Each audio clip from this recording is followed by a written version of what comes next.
Merci, Monsieur Philippe Vigier.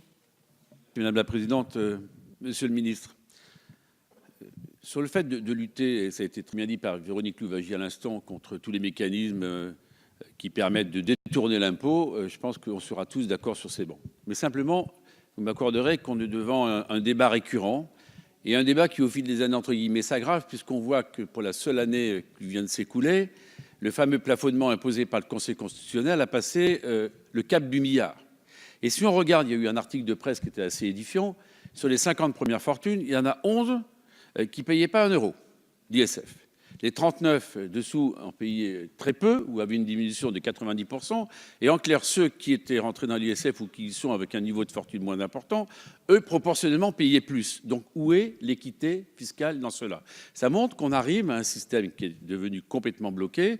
Et ce système, il ne faut pas y rester uniquement par idéologie. Vous ne pouvez pas être dans les derniers pays, je crois qu'il y a la Suisse, et puis il y a nous, où il y a encore cet ISF qui est un marqueur, soi-disant, mais un marqueur, mais quand le plus riche paye plus l'ISF, où est le marqueur?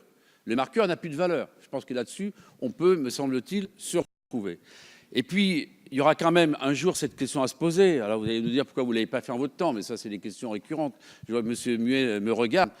Si ça avait été que moi, vous pourrez reconnaître avec constance que j'ai toujours déposé ce type d'amendement, parce que je pense franchement que comme l'impôt ne peut pas être confiscatoire, et vous le savez maintenant depuis le Conseil constitutionnel vous a rappelé à la raison, eh bien il vaut mieux, me semble-t-il, faire en sorte que cet argent-là il soit utilisé pleinement pour soutenir l'économie, faire en sorte qu'il n'y ait plus ces évasions fiscales, parce qu'on sait très bien qu'il y a des artistes formidables qui essaieront toujours de trouver des artefacts nouveaux pour que les plus riches en bénéficient. Donc, une fois de plus, je pense que ce symbole, il faudra rapidement y mettre fin, ce symbole d'ISF, dont on voit bien qu'il a atteint un niveau d'injustice totale, notamment en 2015. Un dernier chiffre, Madame la Présidente, ce sont 9 575 personnes qui ont profité du plafonnement en 2015, contre 8 000, je regarde les chiffres pour ne pas dire de bêtises, 8 872 l'année précédente. Donc je pense que Nicolas Sansu comprendra que 10% de plus qui échappent à l'ISF, c'est vraiment très injuste.